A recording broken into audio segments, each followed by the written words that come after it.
투표용지 부족 사태에 항의하며 서울 송파구 개표소를 봉쇄해야 하는 시위가 오늘로 벌써 나흘째에 접어들었습니다. 지난밤부터 남아있던 수천 명이 아침에도 재선거를 요구하는 구호를 계속 외치고 있는데요. 취재 기자 연결해서 자세한 상황 알아봅니다. 정현우 기자, 오늘 시위 현장 상황 어떻습니까? 네, 개표소로 사용된 서울 송파구 올림픽공원 핸드볼 경기장 주변을 인파가 둘러싸고 있는 상황은 오늘로 나흘째로 동튼 뒤에도 시위가 계속 이어지고 있습니다. 대부분이 태극기를 들고 손에 흔들고 있는데 재선거와 부정선거를 구호로 번갈아 외치고 있습니다. 아예 개표소 주요 출입구에서 멀찍이 떨어진 곳에 돗자리를 펴고 앉은 사람들도 보입니다. 오늘로 나흘째 새벽을 맞은 개표소 봉쇄 시위는 이른 시간인데도 수천 명이 집결해 있는데요. 오늘 새벽 6시 기준 서울 실시간 도시 데이터를 보면 올림픽공원에 있는 사람 숫자는 6,500명가량으로 40%가량이 20대와 30대입니다. 주말이었던 어제 저녁 시간대까지는 3만 명이 넘었지만 평일 새벽이 되면서 시위 인파가 일단 줄어든 것으로 풀이됩니다. 네, 개표함 아직까지는 경기장 안쪽에 있는 거죠? 네, 그렇습니다. 선관위 직원들은 빠져나왔지만 개표가 끝난 송파구의 투표함 380여 개와 투표지가 아직도 안쪽에 남아 있습니다. 선관위로 옮겨져서 보관되는 게 원칙이지만 시위 인파가 재선거 등을 요구하면서 주요 출입구를 막고 있어서 옮길 수 없기 때문입니다. 일단 경찰들이 교대 근무를 하면서 경기장 출입구를 지키고 있고 시위대와 물리적인 충돌이 빚어지지는 않고 있습니다. 아직까지 경찰은 투표소 봉쇄 시위 때처럼 강제 해산 등을 시도하려 하진 않는 모습입니다. 다만 대치 상황이 장기화하는 데 대한 뾰족한 해법 역시 아직 보이지 않고 있습니다. 네, 마지막으로 투표용지 부족 사태에 대한 수사 상황도 정리해 주시죠. 네, 이재명 대통령이 어제 SNS에서 검경 합동수사본부를 구성해서 지방선거 과정에서 불거진 선관위의 투표용지 부족 사태를 철저히 규명할 것을 지시했다고 밝혔습니다. 이에 따라 대검찰청도 언론 공지를 통해 신속하게 검경 합동수사본부를 꾸리고 경찰과 긴밀하게 협력해 의혹을 엄정하게 규명하겠다고 강조했습니다. 합수본을 차리기 위한 검찰과 경찰 양쪽 기관의 실무적인 협의가 이어질 것으로 보이는 가운데 수사기관이 언제쯤 국민적 비판이 제기된 선관위를 상대로 강제 수사에 착수할지도 관심이 쏠립니다. 합수본 상황과 별개로 경찰은 오늘 오전 중엔 선관위 관계자들을 업무상 횡령과 배임 혐의로 고발한 시민단체 대표를 불러서 조사하겠다는 계획입니다. 지금까지 사회부에서 YTN 정윤우입니다. 더불어민주당이 이번 사태와 관련해 오늘 국정조사 요구서를 제출하겠다고 예고했습니다. 헌법상 독립기구인 선거관리위원회도 견제와 감시가 필요하다며 개헌까지 검토하겠다고 밝혔습니다. 김다현 기자의 보도입니다.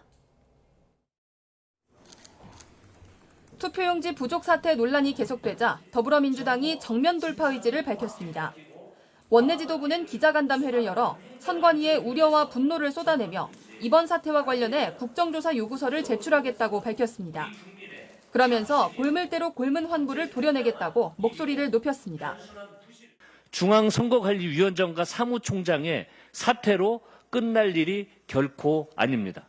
선관위 내부 시스템에 구조적 허점은 없었는지 전모와 진상을 명확히 밝히고 이해식, 윤건영 등 전반기국회 행정안전위원회에서 활동해 선관위 내부 사정에 밝은 의원들을 중심으로 국조특위를 구성하기로 했습니다. 민주당은 이와 함께 선거제도 개혁 TF를 설치하고 공직선거법 등 모든 법률을 전면 검토해 소쿠리 투표, 지퍼백 투표지 이송을 막겠다고 강조했습니다. 특히 선관위가 그동안 헌법상 독립기관이라는 방패 뒤에 숨어 부실과 방만이 판쳤다며 개헌 카드까지 꺼내들었습니다. 선관위에 대해서 독자적인 기관이라고 자체적인 자정 작업만 기대하기는 어렵다라는 게 이번에 확인이 됐기 때문에 국민의힘의 재선거 요구에 대해선 법원 결정을 지켜봐야 한다며 사실상 방어막을 쳤는데 당 일각에선 문제가 된 지역에 한해 재선거를 해야 한다는 입장도 표출됐습니다. 정청래 대표는 SNS를 통해 정쟁적 소모전 말고 즉각 진상규명과 처벌을 위해 국회가 할 수 있는 것부터 착수하자고 밝혔습니다. 민주당이 이렇게 선제적 조치에 나서는 건 비판 여론을 방치할 경우 자칫 전국 주도권을 야당에 빼앗길 수 있다는 우려 때문인 것으로 풀이됩니다. YTN 김다현입니다. 국민의힘 장동혁 대표는 연일 재선거를 주장하고 있습니다. 다만 당내 일각에선 현실적인 여건 등을 고려한 신중론도 동시에 제기됐습니다. 박희재 기자의 보도입니다. 국민의힘 장동혁 대표가 휴일 오전 예정에 없던 기자회견을 열어 재선거를 강하게 요구했습니다. 구체적인 지역을 언급하지는 않았지만 투표지 부족 사태가 일어난 곳이 서울만이 아닌 만큼 전국적이고 총체적인 문제라고도 언급했습니다. 구호는 오직 하나, 재선거입니다. 선관위가 자백한 지역만 전국적으로 50곳에 달합니다. 빙산의 일각일 것입니다. 순방을 앞둔 이재명 대통령은 당장이라도 회담하자고 요구했고 민주당에는 국정조사에 이어 빠르게 특검을 출범시켜야 한다고 거듭 압박했습니다. 다만 당내 일각에서는 현실론을 들어 재투표 요구 대신 선거법 개정이 필요하다는 입장부터 무책임한 정치적 수사를 멈추라는 비판까지 잇따라 제기됐습니다. 선관위 사태를 고리로 무소속 한동훈 의원도 존재감을 드러냈고 일부 친한계 의원이 호응했습니다. 한 의원이 선관위에 대해 감사원이 직무감찰할 수 있도록 하고 선거철에는 휴직을 제한하는 법안 발의를 예고했는데 친한계 우재준 의원은 공동 발의하겠다며 지원에 나섰습니다. 한편 장동혁 대표는 국민 불신이 크다며 사전투표를 폐지해야 한다고 주장했지만 국민의힘 핵심 관계자는 당 차원의 입장은 아니라고 설명했습니다. 국민의힘은 민주당의 투표지 사태 국정조사 요구에 큰 이견은 없지만 새로운 원내대표가 이번 주에 선출되는 만큼 실질적인 논의는 주 후반쯤에나 이뤄질 것으로 보입니다. YTN 박희재입니다. 이재명 대통령이 오늘 취임 1주년 기자회견을 열고 집권 2년차 국정 운영 방향과 주요 과제를 직접 설명합니다. 여당이 추진하는 조작기소 의혹 특검법 같은 쟁점 현안에 대해 어떤 의견을 내놓을지도 주목됩니다. 강진원 기자의 보도입니다. 집권 2년 차를 맞은 이재명 대통령이 지난 1년을 돌아보고 앞으로 국정 구상을 밝히기 위해 다시 카메라 앞에 섭니다. 취임 30일과 100일 그리고 올해 초에 이어 청와대 영빈관에서 4번째 기자회견을 여는 겁니다. 세계가 주목하는 나라에서 세계가 꼭 필요로 하는 나라로 도약하겠다는 이 대통령의 의지를 담아 회견 슬로건은 대체 불가 대한민국으로 정했습니다. 국정 2년 차의 비전과 주요 과제를 소상히 밝히는 자리가 될 것입니다. 이 자리에서 대통령은 취임 1주년 기념사를 발표할 예정입니다. 이 대통령의 모두 발언이 끝나면 민생 경제와 정치 외교 안보, 사회 문화 기타 세 분야로 나눠 자유롭게 질의응답이 진행됩니다. 예정된 회견 시간은 100분이지만 참석한 내외신 기자가 160여 명에 달하고 쟁점 현안도 많아서 이를 넘길 가능성이 큽니다. 가장 관심이 가는 사안으로는 특검의 공소 취소 권한까지 부여한 여당 주도의 조작기소 의혹 특검법이 우선 꼽힙니다. 검찰총장 직무대행에게 무오류의 함정에 빠지면 안 된다고 했던 이 대통령이 본인 관련 사건에 영향을 미칠 수 있는 법안에 어떤 생각을 밝힐지 시선이 집중됩니다. 누구나 잘못할 수 있어요. 잘못하면 사과하고 취소하는 거예요. 어느 기관도 마찬가지죠. 서울시장 선거에서 여당이 패배한 주요 원인 중 하나로 부동산 민심이 지목된 만큼 이 역시 뜨거운 감자일 수밖에 없습니다. 비거주 1주택에 대한 장기 보유 특별공제 제도 등을 손볼 수 있다는 뜻을 내비쳤던 이 대통령이 지방선거 이후 어떤 세제 개편 구상을 내놓을지 관심입니다. 자기가 살지도 않으면서 투기용으로 또는 투자용으로 가지고 오랫동안 가지고 있다고 왜 세금 깎아줍니까? 시진핑 중국 국가주석이 북한을 방문하는 날 회견이 개최되는 만큼 남북관계와 한반도 평화정착 문제도 주요 화두가 될 거로 보입니다. 이 밖에 중동발 경제위기 대응과 검찰개혁, 노사갈등 해법과 교육복지 현안 등 주목할 이슈가 한두 개가 아니어서 회견장으로 이목이 더 쏠리고 있습니다. YTN 강준원입니다. 이재명 대통령이 김민석 국무총리의 후임으로 한성숙 중소벤처기업부 장관을 지명했습니다.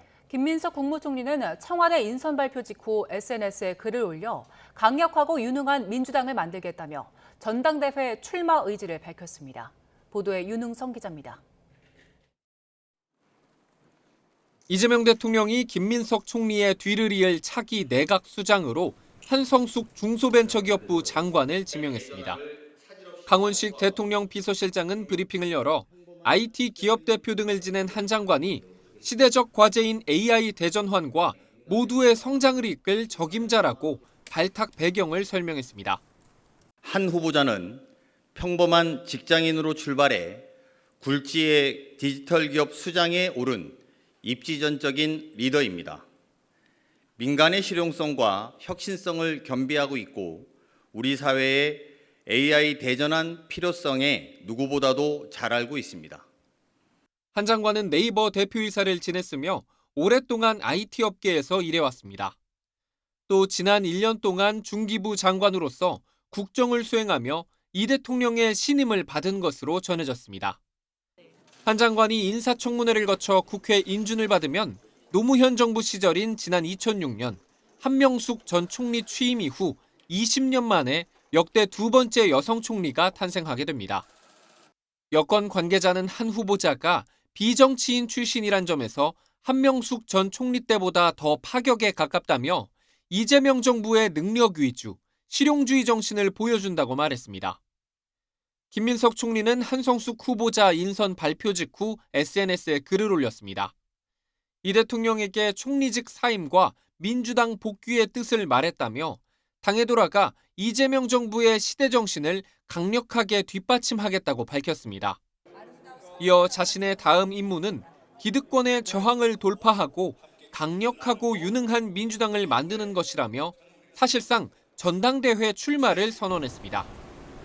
그러면서 이번 지방선거와 재보선 결과는 집권 민주당의 각성과 긴장, 혁신을 요구하고 있다고 강조했습니다. YTN 윤웅성입니다. 양당의 반응도 보겠습니다. 먼저 더불어민주당은 환영한다면서 여성 리더십 확대에 소중한 이정표가 될 것이라고 강조했습니다.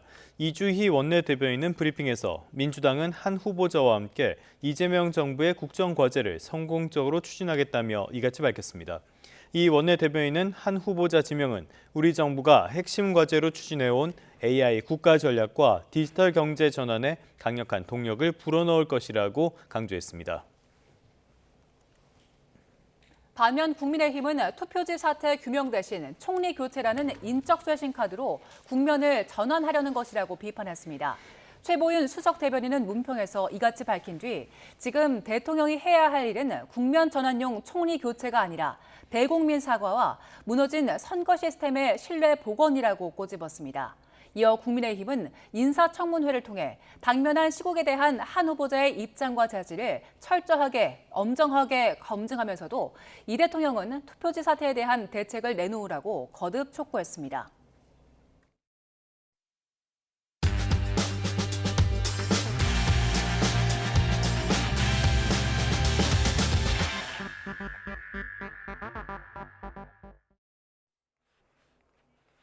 (6월 8일) 월요일 스타트 브리핑 시작합니다. 앞서 전해드렸듯이 투표용지 부족 사태 항의하는 개표소 봉쇄 시위가 오늘로 나흘째입니다. 경찰 추산 최대 3만여 명이 잠실로 몰렸고요. 참가자의 다수가 2030 세대인데 청년들이 왜 나섰는지 서울신문이 들어봤습니다. 이번 시위는 기존의 보수 성향 집회와는 양상이 다릅니다. 청년들이 이념이나 정당을 넘어서 권리 침해에 분노한 건데요. 성조기와 특정 보수 유튜버를 거부하면서 차별화한다는 특징이 있습니다. 12.3 계엄 때도 그랬듯 국민으로서 문제를 제기하러 나왔다. 부정선거 음모론자는 아니지만 잘못된 건 바로잡아야 한다. 또 정치 문제를 떠나 절차가 무너졌으니 현장에 왔다는 목소리가 나왔습니다. 구조적 박탈감을 드러내며 공정성 문제를 지적한 청년들도 많았습니다.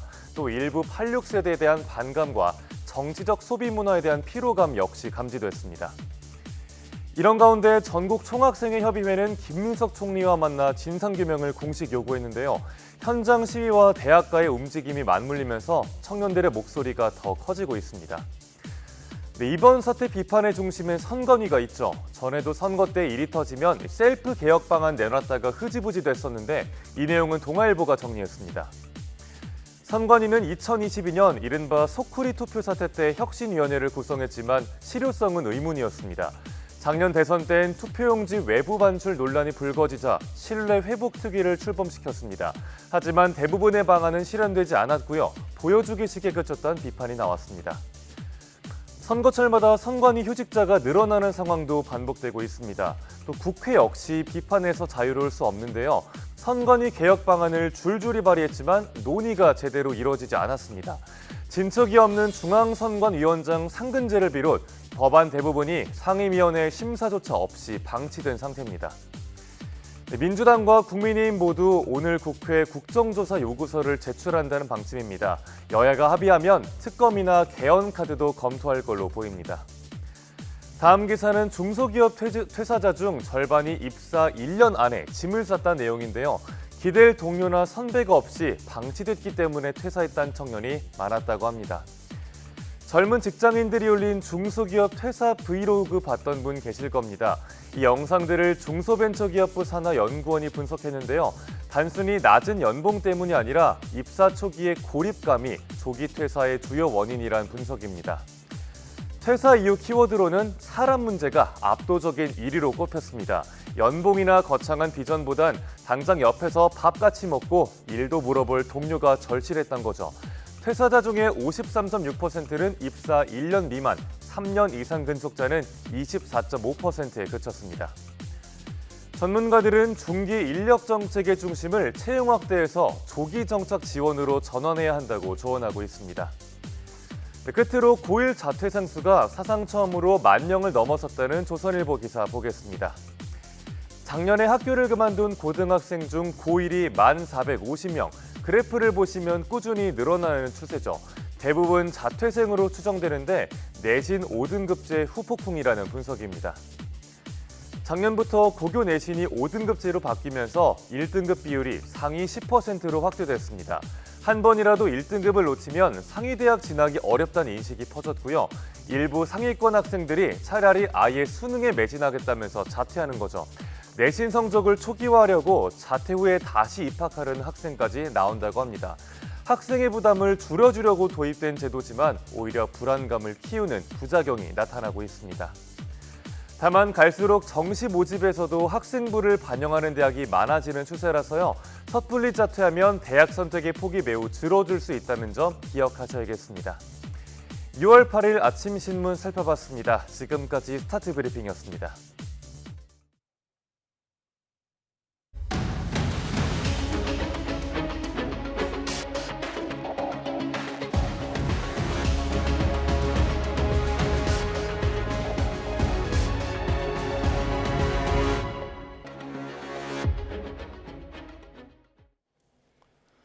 네, 다음 소식입니다. 이스라엘의 레바논 공습에 대한 보복으로 이란이 4월 초 휴전 이후 처음으로 이스라엘을 향해 미사일을 발사했습니다. 이스라엘이 반격에 나설 경우에 휴전은 물론 종전 협상까지 중대한 위기를 맞을 것으로 보입니다. 취재 기자 연결하겠습니다. 유투건 기자, 우선 이란이 이스라엘을 공습한 이 소식부터 살펴보죠. 네, 이란의 공습은 우리 시각으로 새벽 4시쯤부터 두 차례에 걸쳐 진행됐습니다. 이스라엘 북부를 향해 미사일 여러 발을 발사했고요. 이에 따라 곳곳에서 공습 사이렌이 울렸습니다. 이스라엘군은 방공망을 가동해서 미사일 11발을 모두 요격했다고 밝혔습니다. 이란 쪽에서도 곧바로 공습 사실을 확인했습니다. 이란 혁명수비대는 이스라엘의 베이루트 공습에 대한 경고의 의미로 이스라엘의 공군기지를 공격했다고 밝혔습니다. 그러면서 이스라엘이 도발을 멈추지 않으면 더 광범위한 규모로 공격하겠다고 위협했습니다. 이란의 공습 직후 이스라엘 당국은 전국의 모든 학교에 휴교령을 내렸습니다. 이번 공격에 따른 직접적인 인명피해는 없었지만 대피소로 가던 일부 사람들이 다친 것으로 전해졌습니다. 이란은 이스라엘의 미사일을 발사한 직후 서부 영공을 다시 폐쇄했습니다. 이어서 이라크와 시리아 등도 영공을 폐쇄한 것으로 전해졌습니다.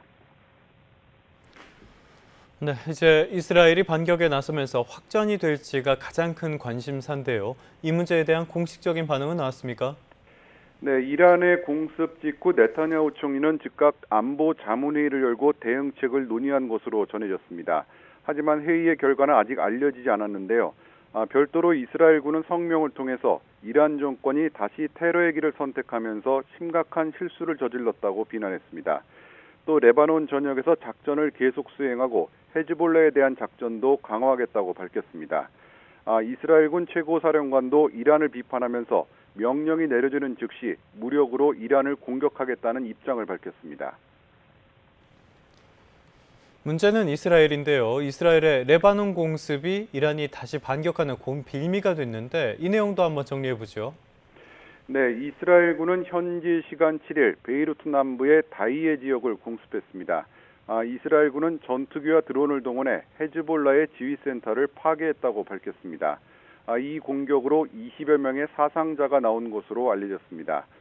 네타냐후 총리는 헤즈볼라가 이스라엘 북부를 공격한 것에 대한 보복으로 공습을 감행했다고 주장했습니다. CNN은 이스라엘 소식통을 인용해서 사전에 이번 공습 계획을 미국에 통보했다고 전했습니다. 이스라엘의 공습 직후 이란은 곧바로 휴전 합의 위반이라고 반발하면서 보복을 예고했습니다. 이란 의회 관계자는 단호하고 고통스러운 대응을 언급하면서 오늘 밤 이스라엘의 하늘을 보라며 공격을 예고했습니다. 또 이란의 협상 대표인 갈리바프 의회 의장은 영내 미국의 기지와 자산에 대한 타격을 경고하기도 했습니다. 이와 별도로 예멘의 후티 반군도 이란의 이스라엘 공격을 지지하고 나서면서 중동 전역의 긴장이 높아지고 있습니다. 지금까지 국제부에서 YTN 유튜원입니다. 당장 난감해진 건 트럼프 대통령입니다. 일단 트럼프 대통령은 양측에 확전 자제를 요청했습니다.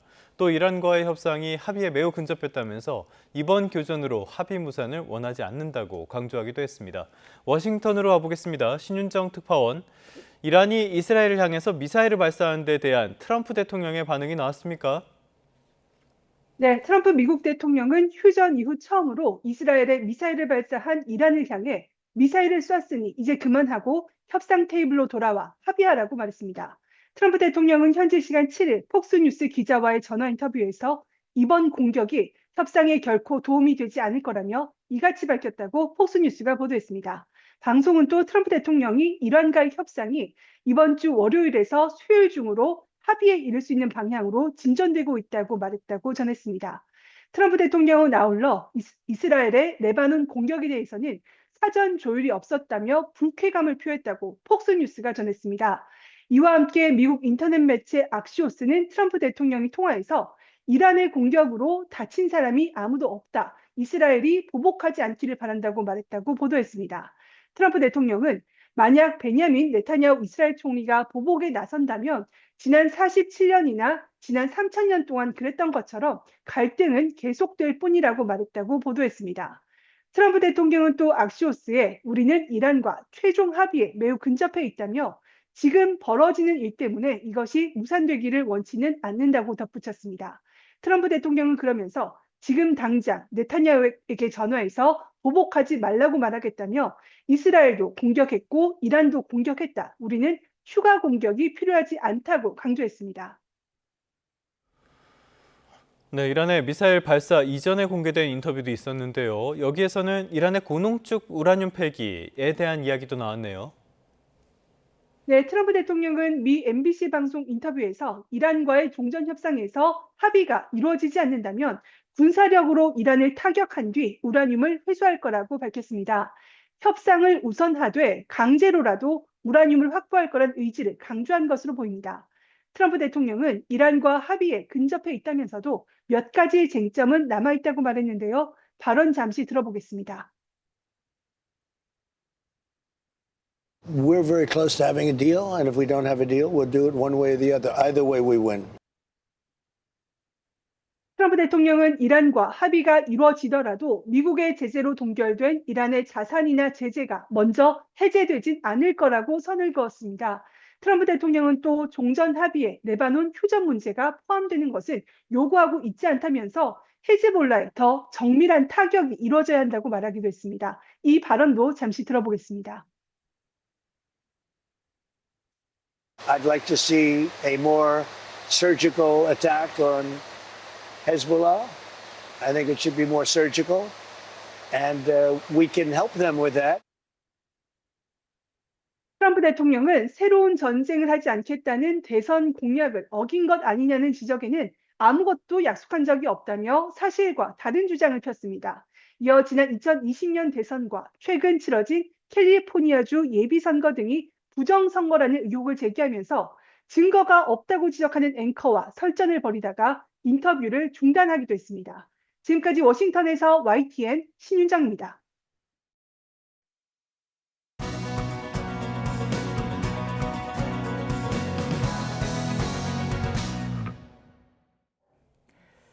젠슨 황 엔비디아 CEO가 오늘도 광폭 행보를 이어갑니다. 그런데 젠슨 황 방한 기대감에도 불구하고 지난주 우리 증시는 반도체주를 중심으로 급락한 상황인데요. 검은 월요일 우려도 커지고 있는 상황입니다. 서은숙 상명대 경제금융학부 교수와 함께 경제 이슈 짚어보겠습니다. 어서 오세요. 네, 안녕하세요. 네.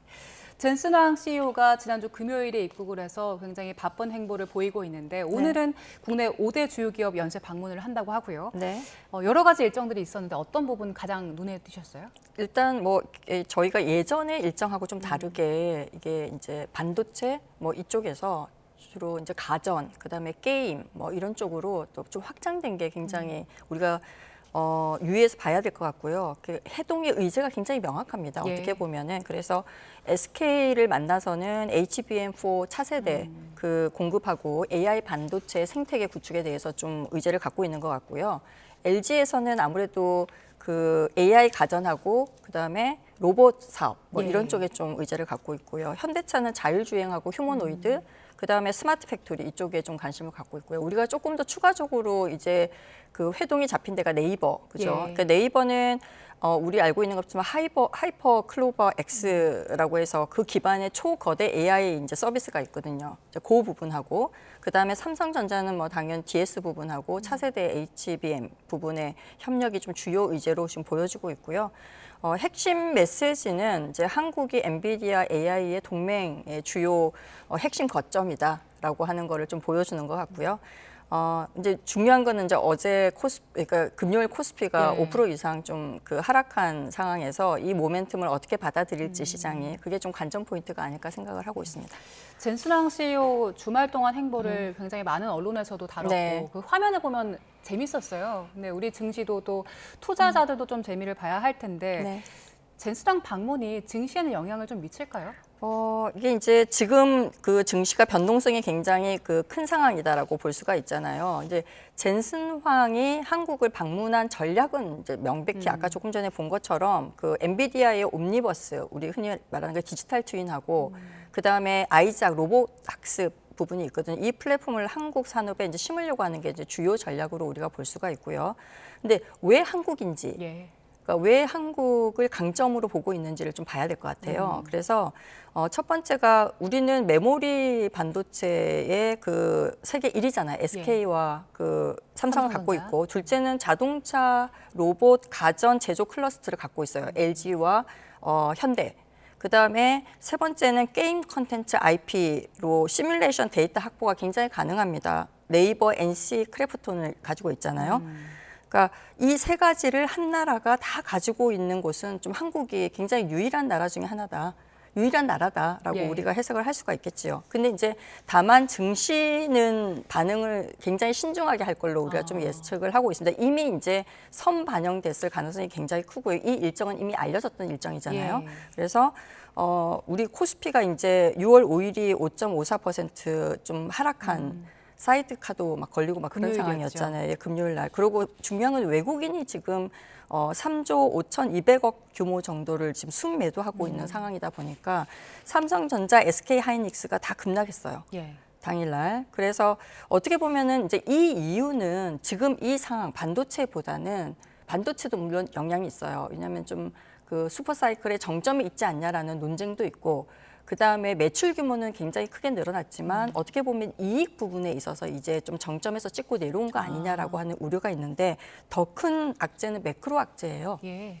그래서 미국이 이제 어떻게 보면은 그 금리가 미 30년물 금리가 5%를 넘어서면서 미국이 이제 금리를 인상을 곧 할 거라고 하는 기대. 그다음에 그러다 보니까 달러가 굉장히 강세를 보이잖아요. 예. 그렇게 되면은 외국인들은 이제 환차손 때문에 매도를 할 수밖에 없거든요. 매도가 되면은 다시 원달러 환율이 올라가고 또 매도로 이어지는 예. 좀 이렇게 좀 악재가 연결되는 그러한 분위기가 좀 있다라고 보여지기 때문에 단기 변동성은 좀 굉장히 클 수밖에 없을 거다라고 시장은 다 예측을 하고 있어요. 그리고 그렇지만 이제 어떻게 보면은 지금 얘기했던 중장기 우리가 피지컬 AI 수혜주에 대한 뭐 구조적인 성장 부분은 추세가 꺾였다라고 보기에는 좀 어렵다라고 판단을 하고 있습니다. 예. 네. 거시적인 변수들 그리고 이제 세부적인 것들도 짚어주셨는데 네. 하나 더 짚어보면 이번 주 우리 시장에 그 영향을 미칠 변수로 스페이스X 상장도 이야기를 많이 네, 하더라고요. 네, 네. 아무래도 워낙 그 대규모 IPO다 보니까 자금이 빠져나갈 것이다 이런 우려가 있던데 우리 증시에 얼마나 영향을 미칠까요? 조금 이제 메커니즘으로 좀 단계별로 좀 우리가 봐야 될 필요가 있을 것 같아요. 이 부분은 이제 첫 번째 단계가 이제 스페이스X가 나스닥에 상장이 되잖아요. 그러면 자동으로 나스닥 100과 S&P 500 지수에 편입이 됩니다. 예. 그렇게 되면 두 번째가 지수를 그대로 따라가는 우리 흔히 말하는 패시브 펀드들이 있거든요. ETF라던가 아니면 인덱스 펀드가 있어요. 그러면 여기는 의무적으로 스페이스X를 비중만큼 담아야 됩니다. 예, 그렇게 되면 그 매수 자금을 마련하기 위해서 기존에 편입된 종목들을 조정할 수밖에 없거든요. 우리가 이제 리밸런싱이라고 얘기를 하는데 그러면 엔비디아나 애플이나 마이크로소프트 이런 것 주식들은 비중만큼 또 팔아야 되거든요. 그래서 그 규모가 어느 정도인지를 추정한 데가 JP 모간인데 네. 거기가 약 950억 달러, 130조 원 정도 규모가 될 거다. 굉장히 큰 규모인 거죠, 그죠? 근데 네 단계가 이제 이렇게 해서 그 지금 방금 얘기했던 기존의 편입 종목들, 조정될 종목들로 인해서 미국의 빅테크 주식들이 흔들리면은 연쇄적으로 이제 글로벌 반도체 AI 관련주들이 전부 다 동반 약세를 가져올 가능성이 굉장히 크겠죠.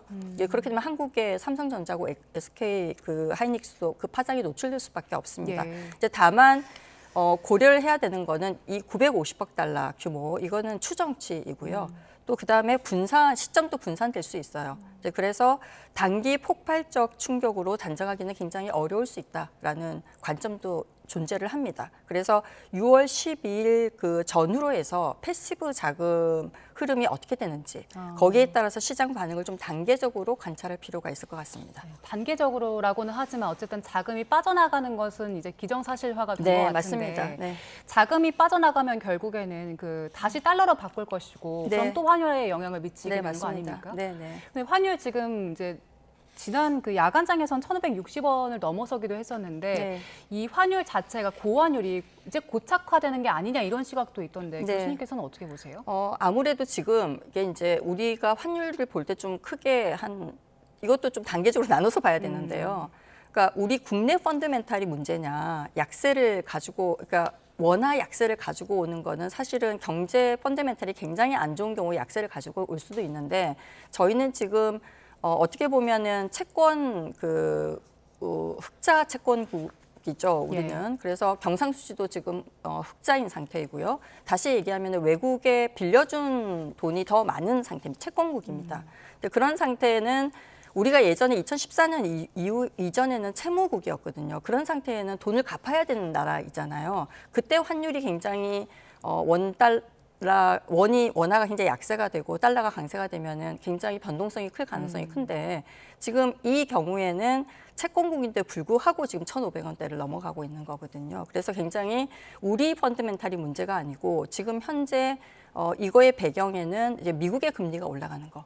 그러니까 달러의 강세가 굉장히 강해지는 부분, 이 부분이 굉장히 주요한 이슈다라고 봐야 될 것 같습니다. 예. 그래서 우리가 문제라기보다는 해외, 다시 미국의 달러 자체가 강세인 그러한 매크로 이슈, 그것 때문에 이제 우리나라 원달러 환율이 계속 올라가고 있는 상태이기 때문에 어떻게 보면 외부적인 좀 샥으로 봐야 되는 거죠. 우리나라 입장에서는. 근데 중요한 거는 뭐냐면은 그럼에도 불구하고 달러에 대한 수요가 굉장히 지금 계속 지속된다는 네. 거죠. 특히 이제 기업들의 경우에는 달러로 돈을 벌었어요. 그럼 보통은 예전에는 이거를 원화로 바꾼단 말이에요. 근데 지금은 또 투자할 돈이 앞으로 달러가 오를 거라고 생각을 하게 되면 지금 계속 달러를 갖고 있을 가능성이 굉장히 크고요. 그다음에 두 번째는 지금 미국하고 동남아 공장에 투자하는 돈들이 많습니다. 그게 달러로 투자되기 때문에 달러에 대한 수요는 계속 있고요. 그다음에 또 서학개미 이슈도 있고, 그다음에 외국인들이 이렇게 이제 주식을 팔고 나갈 때, 그다음에 그 달러의 공급이 높아지는 부분도 있고 그래서 여러 가지 그 환경이 복합적으로 움직이고 있기는 한데 가장 중요한 부분은 이제 미국의 매크로 이슈가 굉장히 크게 영향을 받고 있다라고 보는 게 좋을 것 같아요. 네, 미국 매크로 이슈라면 결국에 이제 금리일 텐데 네. 캐비너시 그 의장이 이번 달에 처음으로 회의 주재를 하잖아요. 그때 트럼프 대통령은 인하 압박을 하고 있지만 각종 지표들이 결국에 네. 금리 인하할 수 없게 그러니까 네. 이 금리 인상을 다 가리키고 있어서 금리 네. 인상 결국 될 거다라는 전망들도 있던데 네. 교수님께서는 어떻게 전망하세요? 일단은 이제 미국의 그 비농업 그 신규 고용 지표가 굉장히 좋게 나왔어요. 근데 이제 일단 그 그러니까 중앙은행의 굉장히 중요한 그 목표 중에 하나가 물가를 안정시키는 거거든요. 이제 그러다 보니까 경제 상황이 좋은 상태에서는 이제 금리를 인상할 명분이 충분히 확보가 된 거죠. 그래서 전체적으로 이제 시장은 아마 미국이 금리를 올릴 가능성이 크다라고 이제 예측을 하고 있고요. 우리나라도 또 마찬가지잖아요. 예. 우리도 한국은행도 지금 뭐 부동산, 환율, 그다음에 증시 전부 다 이제 전체적으로 물가나 이런 것들을 전체적으로 봤을 때 금리 인상에 대한 시사점을 중앙은행 총재가 주고 있기 때문에 미국도 금리가 올라가고 우리도 금리가 올라가는 상황이거든요. 예. 만약에 올라가게 되면은. 근데 이제 특히 미국이 금리가 올라갔을 때 우리가 가장 우려해야 되는 부분 중에 하나가 환율하고 영향을 미치는 거는 국내의 증시 자금이 훨씬 더 빠른 속도로 빠져나갈 거라는 겁니다.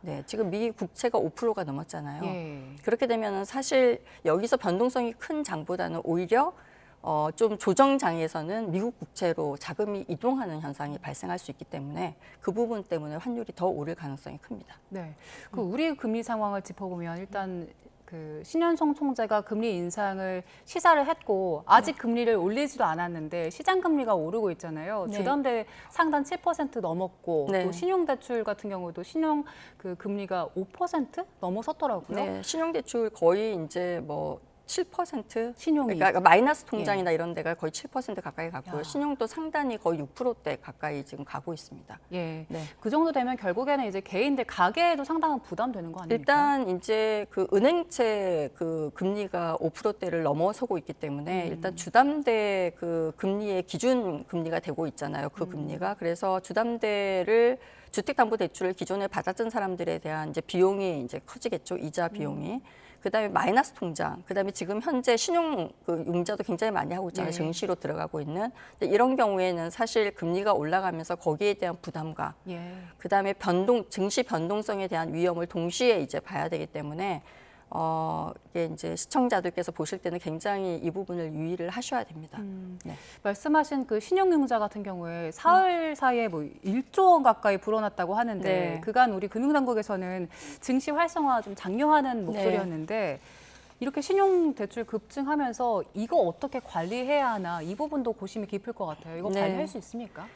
이제 중요한 게 이제 속도가 굉장히 빨라지고 있다는 부분이거든요. 신용대출 잔액이 늘어나는 부분이. 그래서 방금 말씀하신 것처럼 뭐 1조 원 가까이 늘어났다라고 지금 보고 있잖아요. 근데 6월 첫 4영업일 만에 신용대출이 거의 9,894억 원, 1조 원 가까이 늘어서 사실상 1조 원 가까운 증가폭이라고 말씀을 하셨고 5월 한 달 평균이 일평균 1,200원이었거든요. 200억 원이었거든요. 6월은 일평균이 약 3,300억 수준으로 지금 2배 이상 빨라졌다라고 예. 볼 수가 있습니다. 이제 원인을 한번 봐야 되는데요. 사실 어떻게 보면은 코스피가 8,000을 돌파한 이후에 그러니까 포모 심리, 그러니까 나만 돈을 못 벌면 어떡하지라고 하는 심리, 그러니까 나만 돈을 못 벌면 안 되기 때문에 주식시장에 들어온 거. 그다음에 증시 신용잔고 사상 첫 37조 원을 지금 돌파를 했어요. 그리고 이제 부동산을 규제하고 있는 환경에서 자금이 증시로 이제 이동하는 그건 원래 이제 생산적 금융으로 이동시키겠다라고 하는 정부의 정책의 효과라고도 볼 수가 있겠죠, 그렇죠? 그래서 그 원인이 이제 세 가지가 종합적으로 이제 지금 나타나고 있다라고 봐야 되고요.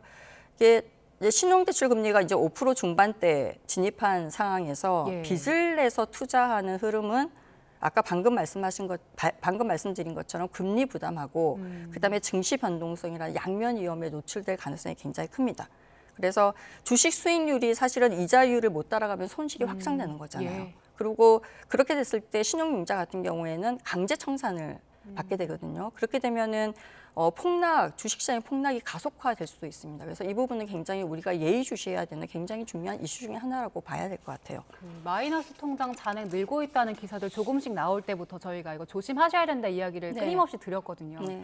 이번 주 시장도 좀 변동성 클 걸로 예상이 되는데 어떻게 대응하는 게 좋겠습니까? 일단은 이제 단기 변동성이 얼마나 클지를 조금 전에 이제 우리가 미국의 증시 시장이나 이런 것들을 봤을 때 그 설명을 드린 것처럼 단기 변동성을 6월 12일 전후로 해서 이제 뭐 여러 가지 이제 지표들이 있는데 그 자금들이 어떻게 움직이는지를 좀 같이 봐야 될 것 같아요. 지금 근데 우리나라보다 조금 빨리 그 시장이 움직인 뉴욕 증시랑 이런 증시에서 지금 나타나고 있는 지표들을 우리가 좀 한번 볼 필요가 있거든요. 예. 그래서 6일 오전에 이제 마감한 그 시장들을 한번 보시면요. 예. 이게 미국의 우리 필라델피아 그 반도체 레버리지 지수도 굉장히 많이 하락을 했고요. 30%. 근데 물론 이거는 레버리지기 때문에 실제 뭐 30% 하락한 건 아니고 한 3배 정도의 변동성을 반영해서 하락한 거기 때문에 이제 그런 부분들. 그다음에 중요한 지표 중에 하나가 또 EWY라는 지표가 있어요. 근데 뉴욕 증시에 상장된 한국 주식들의 묶음 ETF거든요. 그것도 거의 10% 이상 하락했단 말이에요. 그거가 주는 게 미리 이제 시장에 어떻게 움직였는지를 우리 오늘 증시에 반영을 시키는 거죠. 그래서 시장이 지금 뉴욕 증시에서 움직인 것만큼 많이 떨어질 것인가. 또 한 가지가 아마 우리가 DR이라고 해서 예탁 증서가 있어요. 네.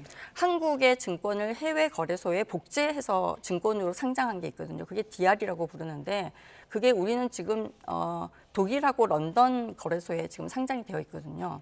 근데 거기도 지금 보면은 많이 떨어졌어요. 지금 그러니까 하이닉스하고 삼성전자가 지금 상장이 되어 DR로 상장이 되어 있는데 많이 떨어졌거든요. 근데 우리가 보면은 뉴욕 그러니까 그 DR은 물량 자체가 굉장히 작아요. 그래서 그거가 떨어진 게 직접적으로 뭐 시장에 우리 시장이 그대로 반영될 거라고 보기는 굉장히 어려운 부분은 있지만 전체적으로 먼저 움직인 시장들이 한국 주식에 대해서 굉장히 많이 떨어질 걸로 지금 반영을 하고 있는 거기 때문에 이번 주도 좀 많이 하락할 걸로 시장은 예측을 하고 있습니다. 네. 근데 관점은 10% 이상 하락할 것이냐 아니면은 그 한 5% 정도로 이제 좀 막을 것이냐 이런 이슈들이 논의가 되고 있는 것 같아요. 네, 이제 몇 시간 뒤에 시장 열릴 때 어떻게 시작을 할지 한번 짚어 봐야 될 것 같습니다. 네네. 자, 경제 이슈 짚어봤습니다. 서은숙 상명대 경제금융학부 교수와 함께했습니다. 고맙습니다. 네, 감사합니다.